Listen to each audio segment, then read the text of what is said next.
এরা ছিনতাই, এরা খুন, মাদক ব্যবসার সাথে জড়িত হয়ে যাচ্ছে। কারা করছে? আমরা করছি, আমি করছি, আমার ভাই করছে, আমার অন্য দলের সহকর্মীরা করছে।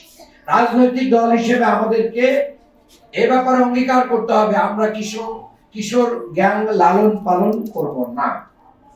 আমরা মাদককে না বলবো, মাদক কারবারিদের সাথে আমাদের কোনো সম্পর্ক থাকবে না। সন্ত্রাস, চাঁদাবাজের সাথে সম্পৃক্ত শিশুদেরকেও করা হচ্ছে।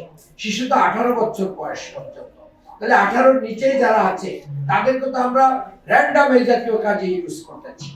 এটা দুর্ভাগ্যজনক। জাতি হিসেবে আমরা অনেক ধরনের বাংলাদেশ গড়ার অঙ্গীকার করছি, কিন্তু এই যে ছিন্নমূল শিশু, পথ শিশু, তাদের পরিবারকে এস্টাবলিশ করার জন্য আমাদের কর্মসূচি কম।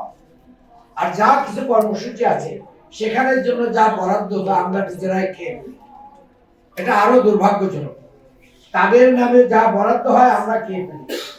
আমি আমার রাজনৈতিক এরিয়ায়, আমার ঢাকা 6 অঙ্গীকার করেছি, ছিন্নমূল যত পরিবার আছে তাদেরকে আমরা আলাদা প্রজেক্ট করে কর্জে হাসানার মাধ্যম দিয়ে আমরা তাদেরকে উদ্যোক্তা বানানো বা আয় রোজগারের ব্যবস্থা করে তাদের পরিবারকে এস্টাবলিশ করব, শুধু শিশুকে নয়।